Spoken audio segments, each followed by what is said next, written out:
Babi na sali pour ngani tanga masolo boucle. Gratuitement. To pèse à ta différente, to pèse à ta infantile. Mais na boni monaye a permettre na yo to telema, to sokolama ito et si on te mesala kokutana. En tout cas, tous en reconnaissant parce que nous allons comme responsabilité.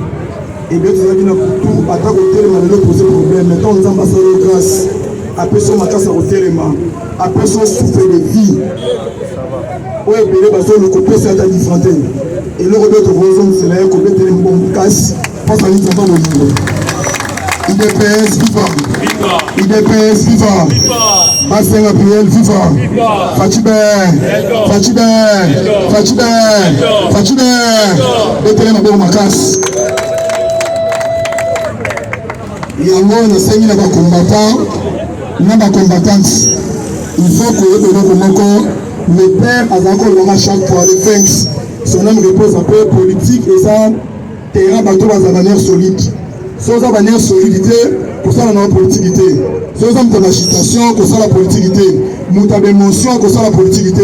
Parce que AVC Roberto Pamba, au Tigi Moisi, au Tigi Bana. Fatih Béton, Azan, Fatih Béton, qu'on est vivre, c'est 2050. Il n'est pas vivant. Il n'est pas vivant. Fatih Béton. Il y a un autre sur les combattants, où ils ont pouvoir nous dire. Oui, ils ont pouvoir aux Congolais. Mais président, ça, à outil de notre IDPS. Nous tenons ce force à vigilant. Bis au grand avantage, le père en vie, pour qu'il y ait un renseignement, pour qu'il y ait une formation. Donc, combattant, nous sommes à ça, agent renseignement. Combattant c'est ça FBI, combattant c'est ça CIA. Il y a un moment où nous avons un problème. Même dans notre Kinshasa, même au sein du Parlement de Bois, il y a une propre Azali. Ça l'a vigilant, il y a un gauche, il y a un droite. Jean-Pierre Mangombo, sommet Équateur, le seul et l'unique, à ce qu'on y Robert Cassette, a dit que non, il faut tous à la vigilance. Il faut qu'on y ait battant aux autres tambours, tant ou même tu as suspect. Qui m'a dans la police, le bac est mouton à mon ça suspect. Parce que la cabane n'a pas mot. Bagenda na bango nyonso ekoyi na mai combattant ça la manière solide to mesana na mbonge to mesana ba vague to mesana ba uragao combattant lo kabanga ka ezate yango tokei na milulu na biso mkolelelo yoko simbe sabo ezo sala polémique makasi papa boti na biso nani ya Donald Trump et les presque ba congolais belé. Maintenant, pour nous élever dans le normal, on va se faire des athées.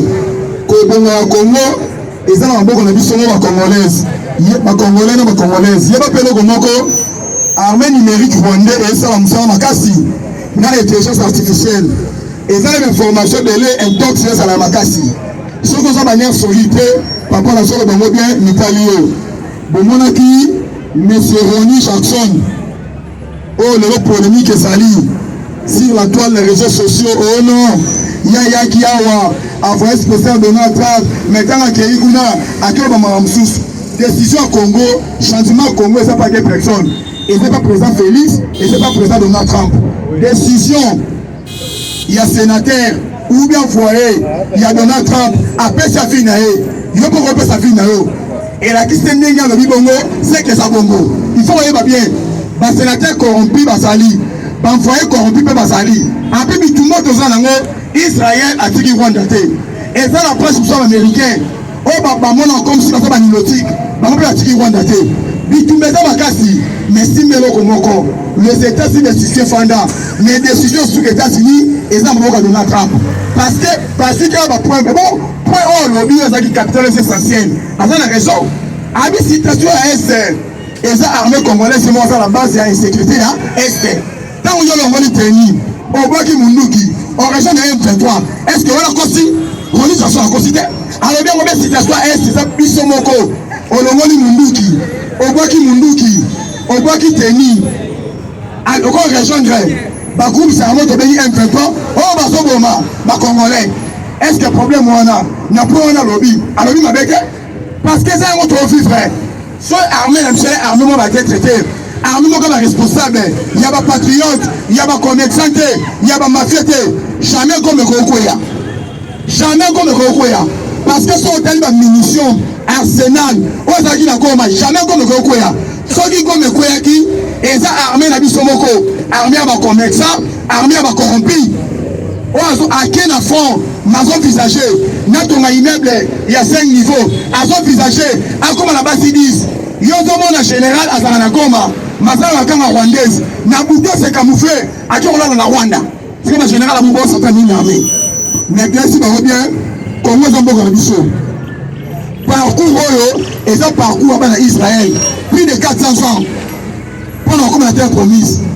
Donc, comme la dernière virage, quand on voit Sirabino, Bitumba ya suka otozo bunda ya makasi eza ngolo voulant ou pas yeba Congo to na changement total yeba eloko nyonso sans sacrifice pour sa sortir sans makila pour sa sortir total la révolution française histoire Mao Tse-tung na Chine le tozo village Chine beta machine Chine en 1949 1949 1950 1960 Chine va gagner yoni ni fati beto lali alobi likambu ale bara ebotami alobi boye bagrasi ala ebotami oyebi tekana biloko wana kopesa lama eza travail yanga inya yo parce que Aden wana muyibi congolais nyonso aza na Aden wana yankini yibi soki otie akomi ministre akomi mandataire akomi revisage nomba na basi 10 nomba na basi 8 netongo na immeuble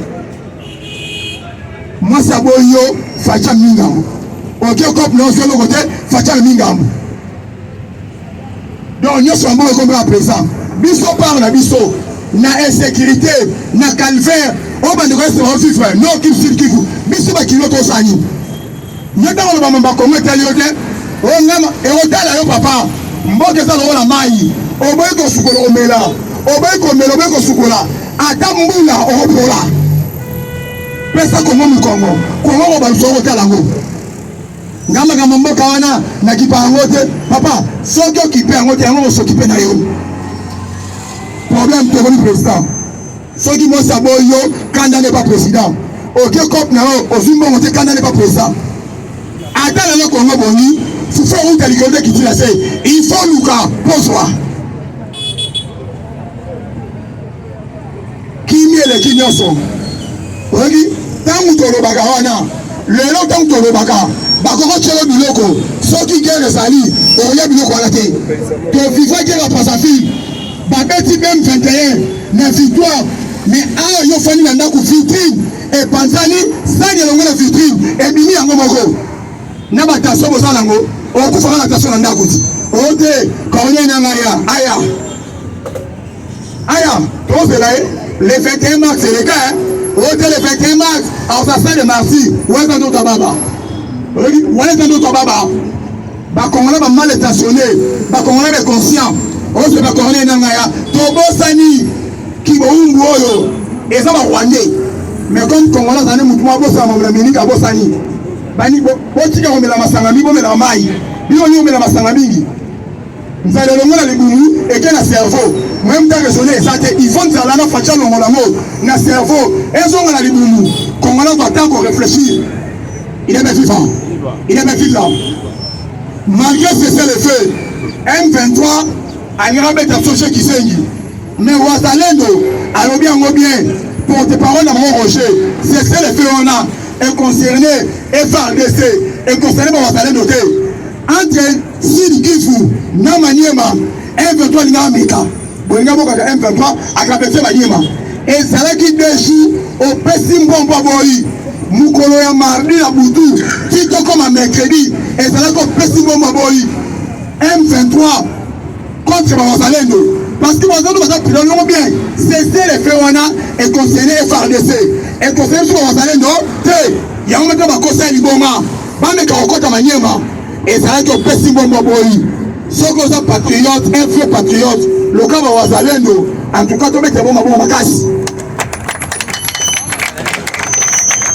il est pas vivant il est pas vivant bandoki ya Congo baluka ba musika te yango moni mpo na ngai na makanisi na ngai kosala kubwi na koko se présenter aza na bespère o baleki ngai aza na bakamayele o baleki ngai mais bana pe na ndaku bakopesa papa pe conseil mais quand on pesa papa conseil avec respect fatia beloko moko inyo sacré wana bakotia na kosala eloko malonga mpona mboka oyo te.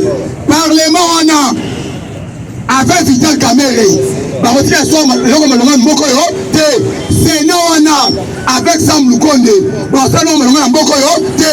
Badepute wana ntango balukaka mandat pendant la campagne baéli du peuple soki comme na kati ya hémicycle alongwe éli du peuple soki assemblée nationale balingi basala mosala kimuyibi na mboka ekosila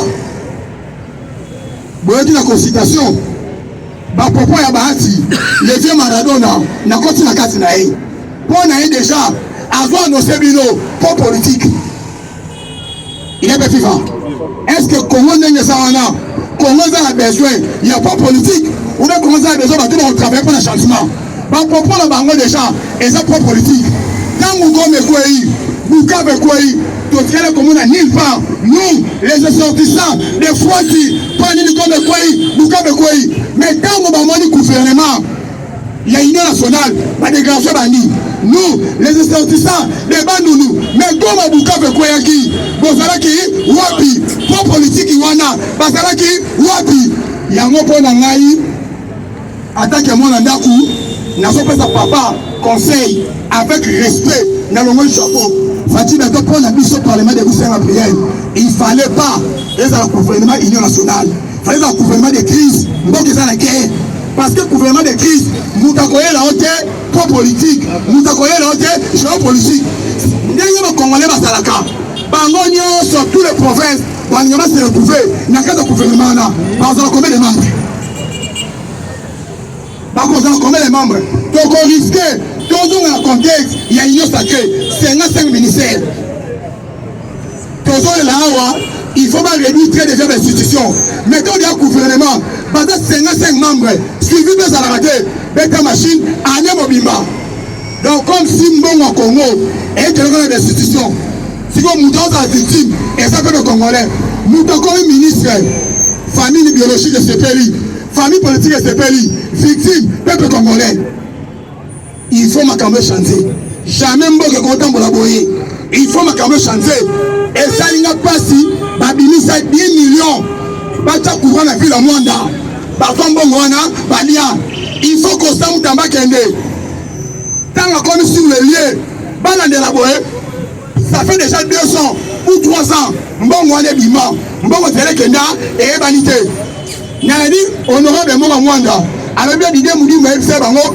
mbongo eza na banke mbongo bapesi batia courant na ville ya mwanda so tali ville ya mwanda ekosala bongo te jamais ville ya mwanda ekosala bongo baredevance ya basociété pétrolière bango bakolo mabele babénéficia nango te mais bapesi 10 millions botiela bango courant si lelo courant na mwanda ezalaka te ngai na mituni président numéro ya gouvernement eza mama chidi simina si ntango bokenda conseil des ministres bosololaka nini bokenda kosala nini il est vivant il est vivant il est vivant Fachibe yango biso tobi politique eza monde ya kuba politique ya monde ya kanai parce que ezala babasi ezala bakamere bazalaki na kabila awa tomona te bahati atelemi aloba po politique parce que mutu na bahati banda ya na mboka oyo ata mukolo moko te akoyede mboka oyo yango le père atuna ye yo bahati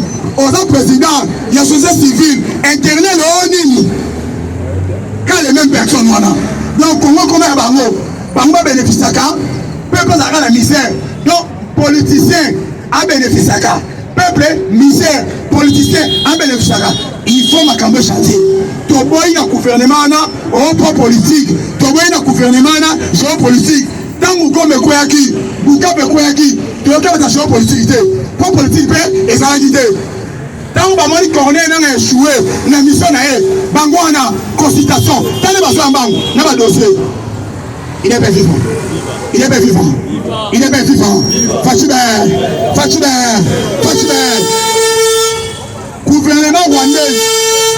gouvernement rwandaise azokone koakize Belgique alobi yango bien Belgique atindi bamilitaire na ye na Kisangani po barenverse régime Paul Kagame il est bien vivant Belgique akoko ndima yango te toza en politique jamais qu'on dit maintenant natif militaire na ngai pour la mission bolé parce que ce que t'as dit hospitalier la coco ya 50 la coco ya 30 mais tant vous voyez plus de 500 il faut comprendre il est bien vivant il est bien vivant Fatibé maintenant maman Makasi yango moni na kamwe na ex ambassadeur autre bien espion je sais Karega on va lancer la mission souci n'a pas Christ Paul Kagame a rappelé de 94 à 2025 ba FDL wana Congo ba salkesika nini ba commission nyonso ngai ex ambassadeur na participé na ba commission wana abi na Congo et que na sous-prétex ba FDL na Congo bazalaka te mutu ina na 30 ans 1994 le 2025 encore na Chine 60 il est bien vivant ote pour na nini ba FDL balinga ba renverser régime na ngai mais Kagame beloko moko vouloir ou pas mutu renverser c'est facile et ça la Uganda et ça la Congo Brazzaville et ça la Rwanda to ko taba président mboka wana tous les maréchal, tous les présidents, il y a un pays frontalier, il faut en obéissance, il y a facile béton. Parce que comment nous avons un continent, il est bien vivant. Il est bien vivant. Nathalie porte-parole, il y a un gouvernement rwandaise, Nenga Take, Evariste, Ndeshimi, Batu Balingi vérité. Et ça, le col à l'élo, c'est un source aussi. Jean-Pierre Bemba, n'a fait le drôme, à la base de vérité. Congolais, il y a la vérité. Congolais, il y a mensonge. Conseil de Rondima. Ok. Après, meeting à Jean-Pierre Bemba, n'a fait le drôme. Après, on constitue ma chaîne. Maman Olive, a Benga Batou. Manika Benga Batou. Tant à Benga Batou, il y a un masseur pour l'esquimoutou. Les journalistes ont finger. Jean-Pierre Bemba, va $10 000 chacun. Donc, bango ba ninyo kate, balo ba kabila za Rwandais. Mais c'est clair. Ba pesi bango $10 000. Pour dire, remarquez mi est dans les réseaux sociaux. Et dans le niveau il y a ma chaîne, ba chaîne en papa mais sangatina. Au tali mutache émetteur na e. Asuma garage, moi chambre na e, asali chaîne. Ba do finga Jean-Pierre Bemba. Pour nini, Jean-Pierre Bemba le vérité. Congolais toi bien ngokano, kabila za Congolais. Avec kabila oyo, afala li passa na e. Jeannette a tata mwasi na ye tala elonga kabila telonga Jeannette comparé ka bami balé li passe na monga botami na el wabora abotami na wabora musa botami na minyembo et ça le wapi il est bien vivant il est bien vivant il est bien vivant to va baba bati to va la ranga o abotami na minyembo o abotami soki na manono na el wabora ba mapasa telo nga Jeannette telo nga Kabila ok Jeannette wa tata mwasi na ye Kabila bozo mona na sona mboka oyo muto wa adoptaki ezaki lipasa na ye Kabila zo mona parmi à garde rapproché ya Paul Kagame il est bien vivant il est bien vivant Bemba lo bien vérité et obima bomba Bemba lo bien Congolais ba vérité origine à Kabila batouye banda kazali non politique et ça dit qu'à un moment il faut que ce soit Congolais Kabila Sakinani Nathalie Bakatangé Balauki Bakapese comme Kabila Emin Goïnou Kenya son nom repose en désordre il y a des personnes comme Kabila Balauki oh non toujours la cohésion nationale sur cohésion nationale n'est pas Rwandais n'a plus cohésion n'est pas Rwandais bon nalobi yango mais nalobi ba popo Kamere donc si balo critiquer Kamere ba critiquer Kabila Kamere zo ko ba tout ba finit nanga ba popo na e ba on ba cohésion ba camarade M23 ba to ba Congolais bon c'est tout à fait normal hein ba ça ba mina e et ça normal yango o biso to moni il faut que changer constitution pas que soit révision au changer constitution toquer la 4e république ma caméra changer. Il est bien vivant. Il est bien vivant. Fatibé. Yango moni. Batuana bayebati. Misuna mitema. Aso sepela. Ah.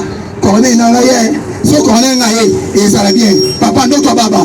Ari maja kenda wapi. Faut so ba fini Kabila. Ya binu ba katanga na 4 années. songa Christian Kabila ba police qui nous Kabila saline ba bengi ba journaliste à Fouati ba journaliste à Nsala ba te ba ngombongo ba finir chaque Bemba tu es bien 10 000 $ chacun il est pas vivant Bemba le bien Adam Kolomote Congo comme Rwanda yango na sepeli toni luboya lobby susu abengi ba militaire yamu na senge futi na bango pona na kamana Museveni na kota armée liboso na yo na zambi la bien formé que yo yaka tombe tellement mandomba il est pas vivant mwana Museveni ote na oyaki sangani boye koste ndani toni luboya yebisiye yaka na Ituri okuka na soldat bien formé yango lobi natali aja papa wana natali njoto atuka mo général le sako yemo la subambila distance tu no wate aéroport yemo la senge yemo liboso yemo so yembisa betele maboko yango moni eloko ya Kisangani bange ba beta na prison bozu bengi na prison Kisangani ba pi hôpital mais ba rester au bimalibanda te parce que kopwana tanweye batali boye esimbite balibatize dans ta prison lobi anga ba kosa liboma ba pi hôpital ba pi pharmacie mata prisonnier moko te abimi libanda beto service maboko donc quand la guinini tant ba prisonnier ba ça des ordres tant ba bima libanda qui la vie qui sangani et créer tension mais ba kutani pe e beno ku tupete police ya betingu bale appel à la chière oui bien so chière aye abu yeta honte ba lani poni to tous les prisonniers sont restés là-haut bakoko kabiso te oui Congo bitu masuka ya moyo même Zamba yebi bato ba souffrir mbula na mbula chaque chose a son temps tango moni Bill Gates andimi agana ko investir na manono fasi bato mtu aidi sete yemoko atali réalité soko zana Congo te osangi nyoso donc bino ngeko za ba patriote président Félix Oleka mboki otikala donc nous demandons à président Félix on dit Congo kufa po inae soki yo inie nzamba sa besoin na ye Congolais sont conscients à ça besoin na ye à la kisibilo que non 90% ba Congolais basa na posa na ye yango que président boye tant to kenda ina élection ba fota ki yo ezalaki peuple congolais odi ba fota yo sala te ba tout ba pembe na wana ba sala eloko te pendant la campagne combattre ça la campagne à droite et défendre en tant que patriote à ça besoin changement biso to fota yo politique ça comme momenté politique comme Kuba il comme Kanai mutamabe ba omi ça comme na mutamalamu te ilala mabe place malamu et on même ça nyonso il est vivant il est vivant yango moni Belgique comme Rwanda moni Belgique et ça rola mboka osakana Kagame moteki maki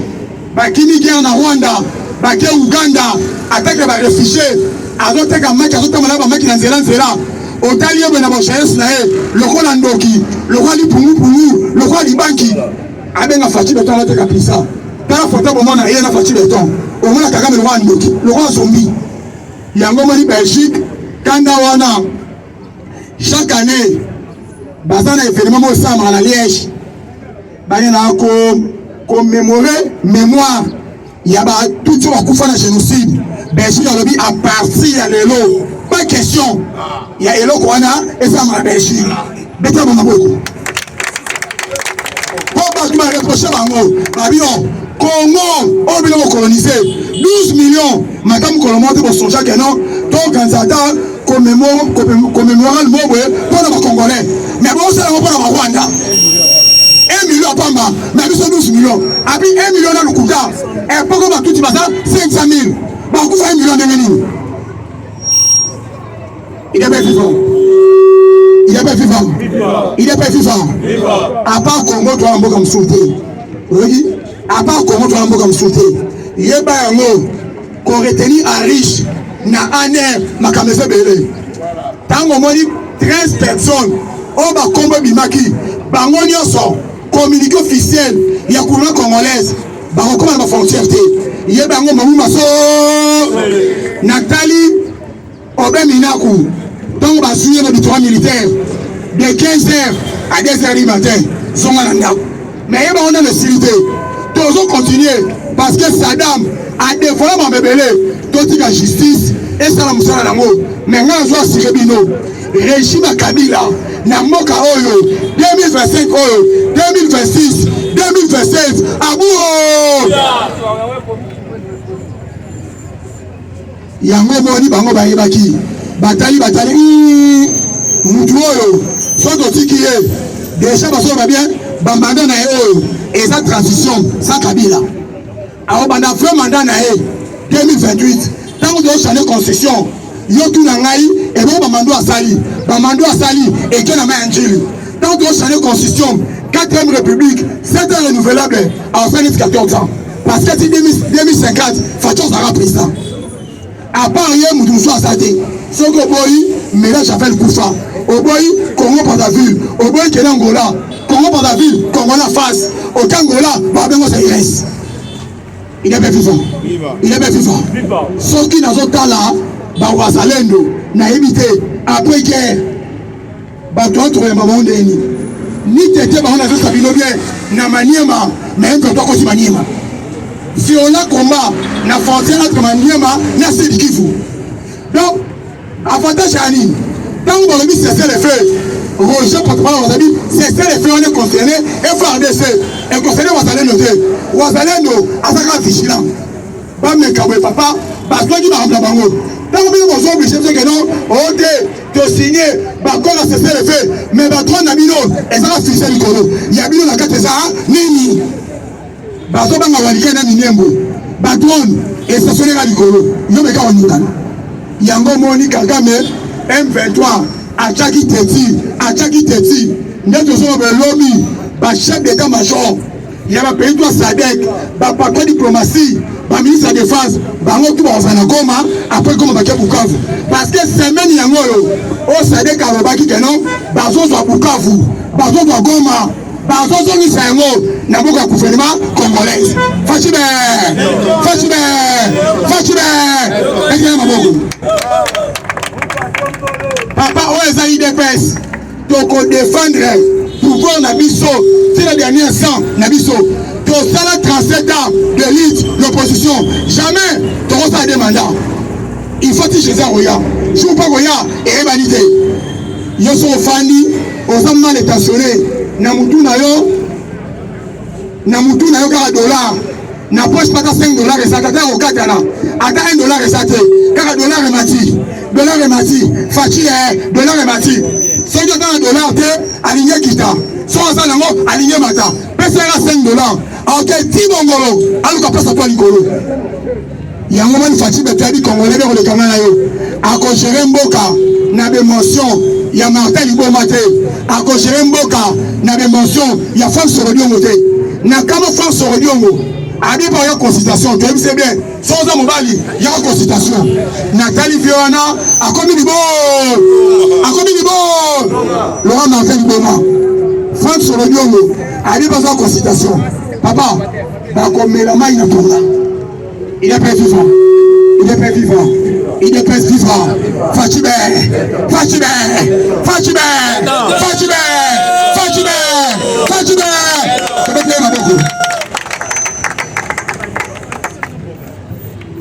c'est vivant Fachibe to bete le muko tombolo maboko makasi to bete le maboko makasi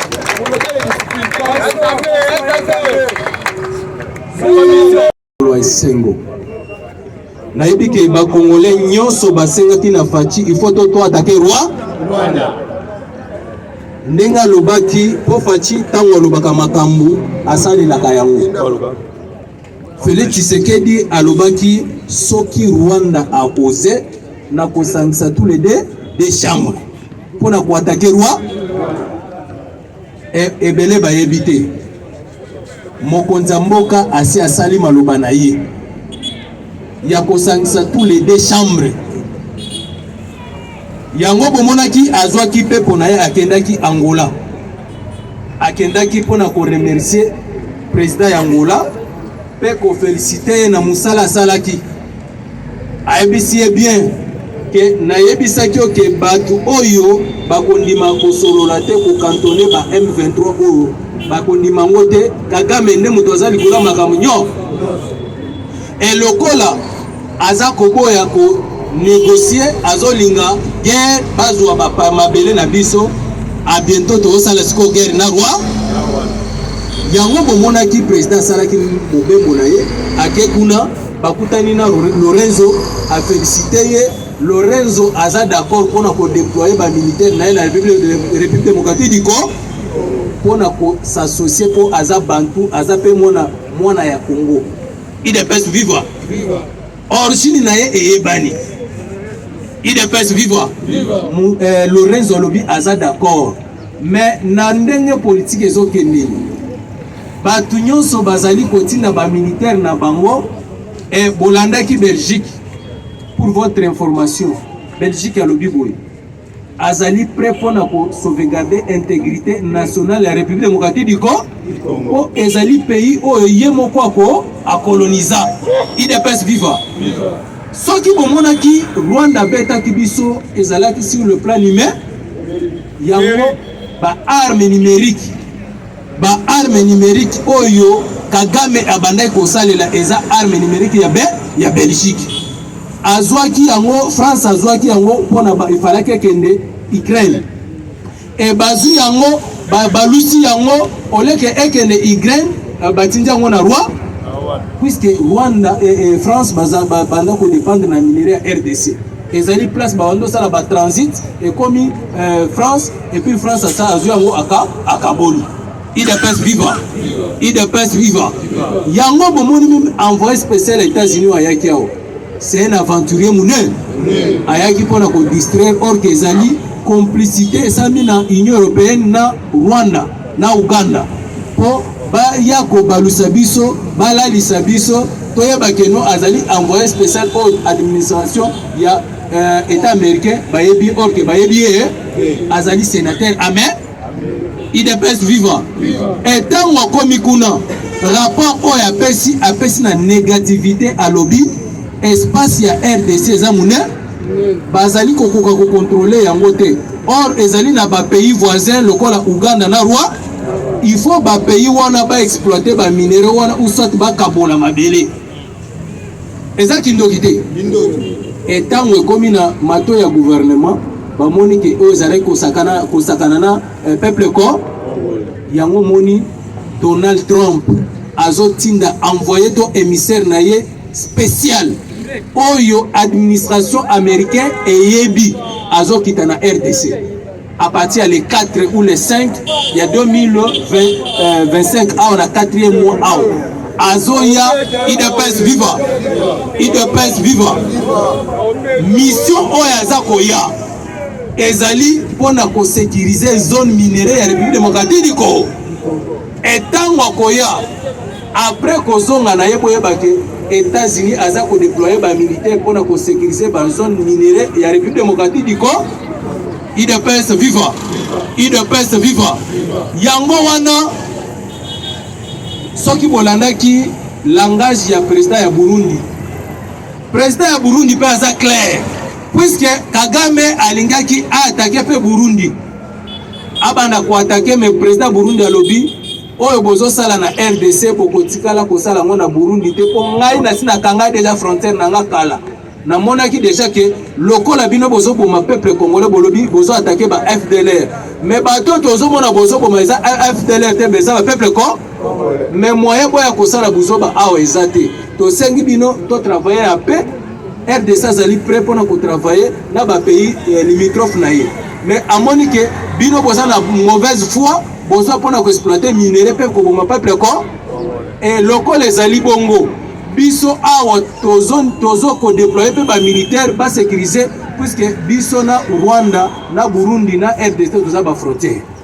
IDPS vivant a déployer ba militaire ba kozala pona ko renforcer ba militaire na biso à partir ya est boyebi ke Bukavu wana ezali pembeni na Goma eza pembeni na Burundi babi baza ko déployer ba militaire na bango basa la face contre ba militaire roi IDPS vivant yango wana soki boyoki ke ba militaire belge bakiti eza ya pa elokuta te bakiti mais baye politiquement o bozoka bo ezoleka na sur le plan international eza que ba militaire wana baye pona ko former ba militaire ko mais eza bongo te baye bakoya mobimba na ba avion de guerre bakoya pona ko bunda o bitumba o tozo bunda Uganda Rwanda bolandaki mwana Museveni ndenga kebisi gouverneur ya Sud ya Ituri John Luboya Kashama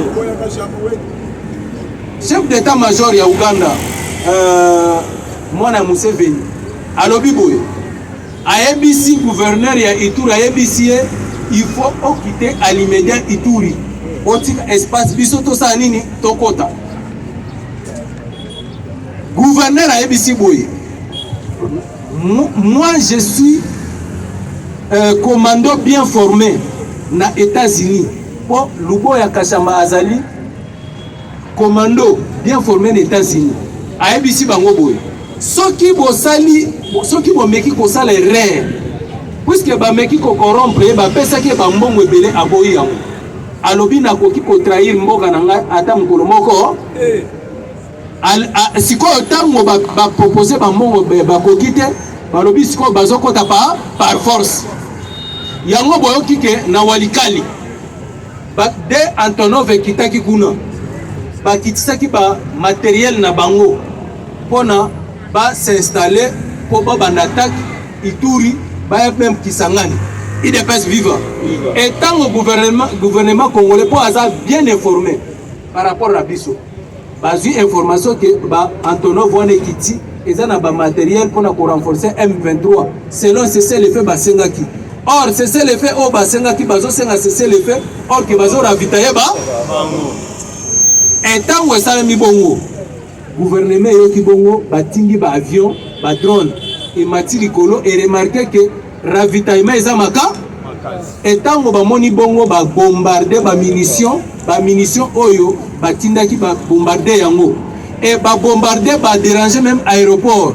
ya nini Walikali et tant que ba bombarder yango na minute oyo même ba perdre même ba matériel na bango mais ba installer ba nini babenga ngo nini ba radar na bango basi ba imposer ba tchaki yango déjà mwana Museveni ne mutanzo sala biloko wana IDPS vivant mais John Luboya yebisi bango boye awa tozo kende boto kende na état de guerre boye ba yango bien lelo ba yebisi ba wazalendo ba yebisi bana Bukavu bosomba ka déjà ba biscuit bozala nango nanda déjà aéroport ya Kavumu eza déjà encerclé na ba wazalendo Bukavu mobimba eza déjà na encerclement ya ba wazalendo kala mingi te po ba yebisi bango air biso tokokota yebani be ba yebisi ba militaire rwandais na M23 FCC babima déjà allumé soki babimi te bakobima vivante moko te akobima lisusu soki kaka bango babandi attaque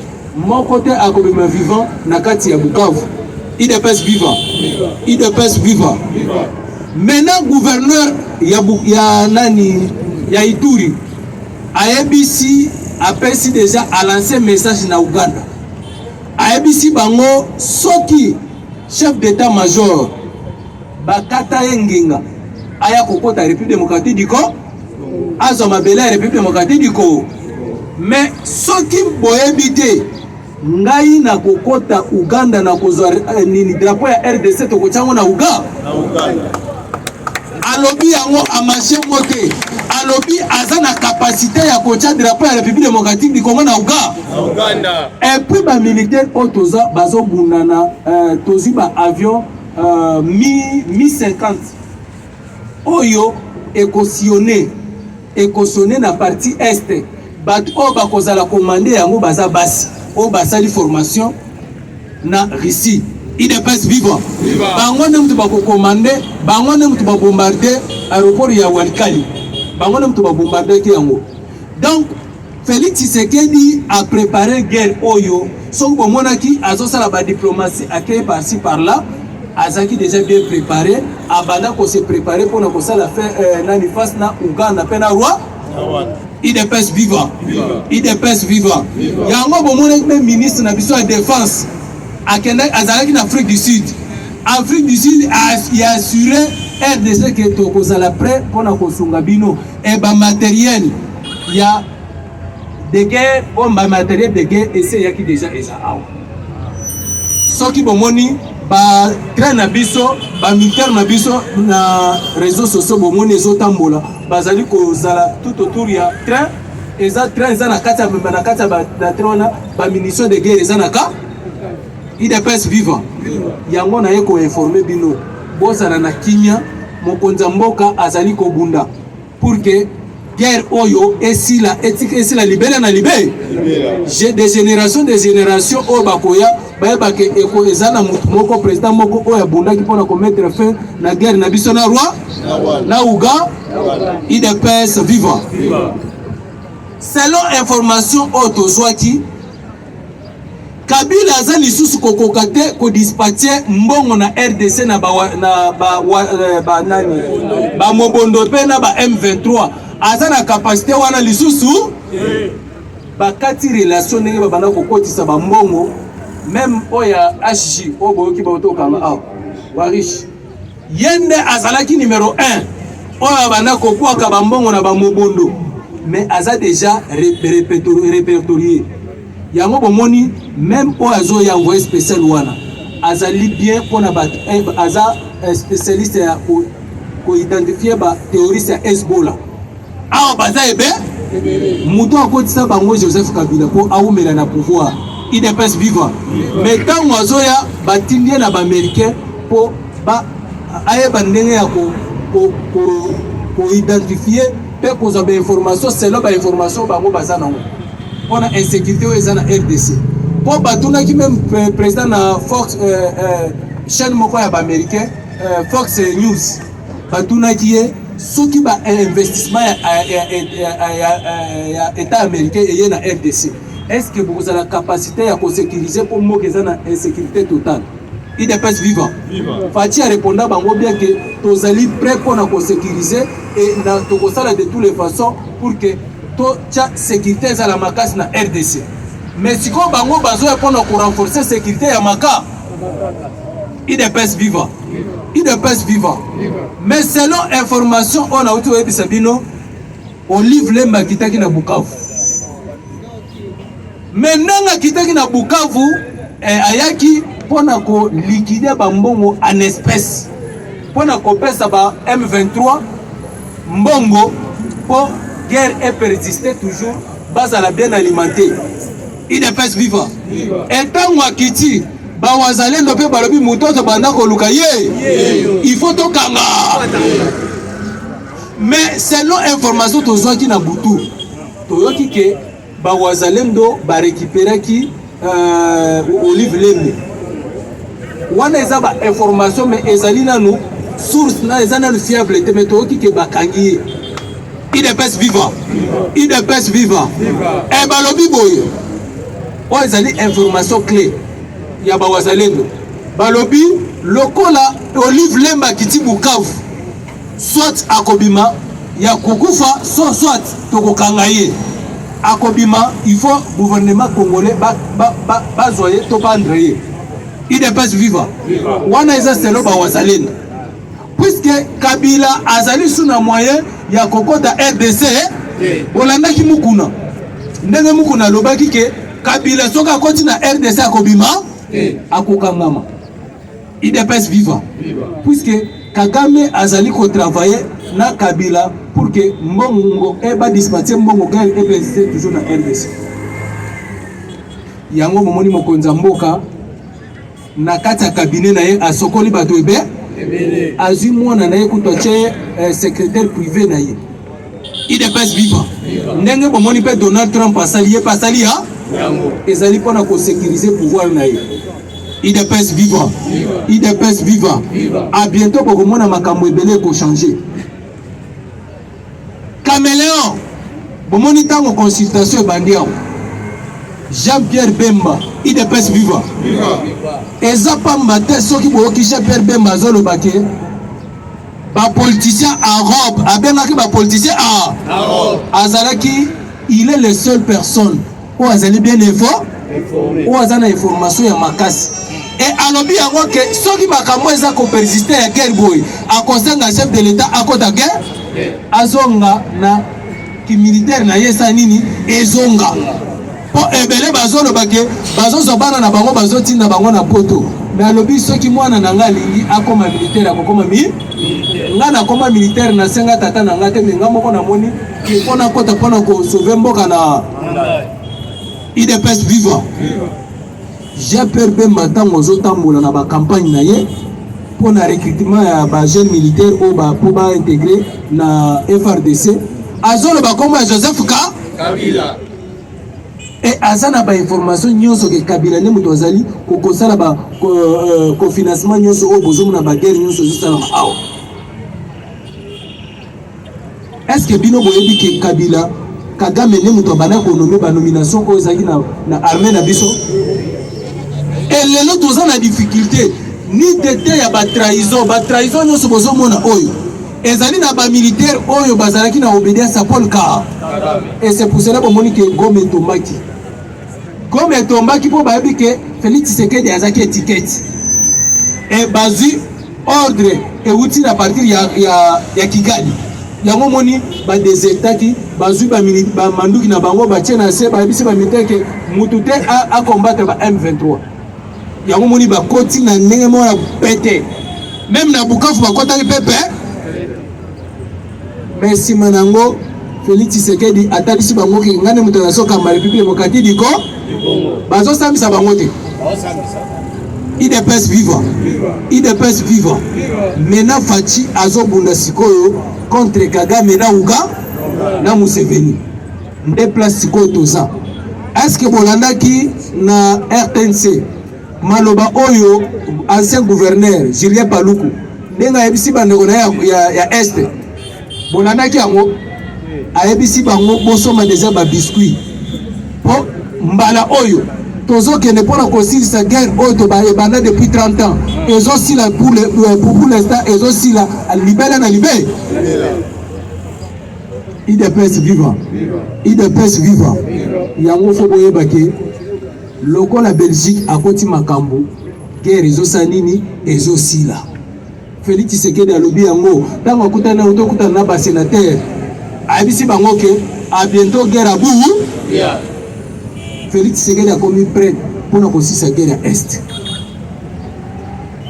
Bomoni bakendaki na Doha ezaki ba solola pour na cesser les faits makambo guerre sa nini et si la Kagame azo ba militaire na ba replier ba songa na Rwanda. Mais tango ba commis en exécution on est que ba replier ba militaire na bango ba songa bango bazo renforcer ba militaire na ba munitions. Et ça déjà ko senga guerre na RD yango moni Félix Tshisekedi azwi makambo nyonso boki na maye tozokende siko guerre IDPS vivant tozokende guerre na Rwanda na Uganda po Uganda nde parrain na ba IDPS vivant ezali information na bombelaki bino mpona mokolo ya lelo mais ya mingi ekozala samedi ekoyinda awa boya ebele na tongo donc 7h juste déjà toza awa Tobandi 8h tokati. Bonne journée à tous. Bon, bandeko babo ni on pesi bino mbote partout bozali na pesi bino mbote ba congolais na ba congolaises les vrais patriotes po balinga mboka na bango to précisément na commune na Kalamu quartier Olosi na parlement de Bou Saint-Raphaël kombo na nga pesa sino Mokuba na parmi ba kambia parlement de Bou Saint-Raphaël nanga pesa ba ndeko ba diaspora partout bazali na pesa bombote na banino na mama Nadine malgré box sa base mama Berti tout d'abord na parlement de bando kenda pour box sa base na bo santé papa Kabangu na Belgique na pebino sombote en tout cas bo sunga biso tout dans la difficulté numéro na ngazali plus 243 082 065 87 54 plus 243 082 065 87 54. Voilà le numéro de WhatsApp. So komelinga usalinga voice. Comment on répondre na Orange Nazali plus 243 089 88 330 002 plus 243 089 88 330 002. Voilà nyonso ça ba numéro na ngai ya WhatsApp. Donc bosunga biso mama Berti, mama Nadine na Belgique. papa Kabangu, maman Berti, tout le monde à base, le Parlement debout, c'est un prière, mais on peut savoir dans mon Congo. Maman peut savoir dans mon Congo, maman Nadine, on peut savoir dans mon Congo. Bana badana ba difficulté, na Congo bo sanaté. On peut ça le grand sénateur, mon vieux personnel, Topé Kabongo, papa bana mutema malamu. Papa na biso Kesseria Sénat. Na peso mbote bisika bozali, papa tala bana Parlement debout, c'est un prière donc. Ceux qui moulent les bêtises, moi je retiens ma table de démocratie, ça t'est. Mais on peut sa idéologie selon Fachi Beton et ça t'est talamai. Tu as mis au téléma la balabala, place au téléma, tu as dérangé déjà, tu as perturbé circulation. Moi, je vais continuer les gars, moi, je vais vite les gars et ça t'est. Ici, quand tu as téléma, quand tu as la démocratie, et comme il est balé, et comme il est ici, donc papa, ton père, tu n'as pas bana, et vite, tu as mis au malam. Oda papa, tu as bana, tu as là, papa, ton père Kabongo, le grand sénateur, papa bana, un vieux dans la Kesser, il y a Sénat. Si vous allez à la musique, à la gauche, à la droite, à la ciment. Bana Parlement de Boussenga, Bazali, la bonne sanité. Papa Bana, Mickey Kabassel, le Toubachik à 3M. Moi, la Matonia solo, le Marseillais, Moussali, Simolo, Bele Moussungi, papa, la campagne. Vous avez bien la 5 avril, c'est pour mon âme. Donc, victoire, on a besoin de contribuer. Mais papa Tala, le parlementaire debout, parti au pouvoir, mais tu as pas de parlement au téléma. Ceux qui me boulent les bêtises, moi, je comprends cette idéologie sur le Fachi Beton, et ça a été pour l'année Liziba. Telle place au terme, tu as troublé. Même ordre public, pour l'année, tu as la même désordre de l'Anzela. Moi, je suis les Kesate, moi, je suis les gars, et ça a été mon papa, tu as Kabongo. Dans la non-cas, dans le Parlement de Boussin, après, la Bobo, ça a été Tile Gelou. Président Cheko Beya. Vision Fachi, toujours en forme. Président Liko Fiangombe, son Mbeli avec Liko Fité, d'après son mot, tu as dit que Olandangaï, président Cheko, Vision Fachi, on est ensemble, mais président lui promet au Pesabiso. Il a coulé béton à Libosa base. Dans la son boule, les bêtises, idéologie sur le Fachi, béton, moi, Pesama, et ça, c'est la Pessimilon, son mot, la diaspora partout aux alliés. Bon, quand il s'habille, ce mot, sur la biso, tout ça, bien là-bas, moi, la Pessimilon, Boté, Moukolomala, Moutos à la Ini, Bitumbo, Tozobunda, Binapesika Bosali, Mabalongo, la C. Congo est mboka na biso parce que beto le kame Congo otikala tous à la ini tous à la bomoko to pesa banguna Congo espace na pesi bino sombote bisika bosali babina sali pour ngani tanga masolo boucle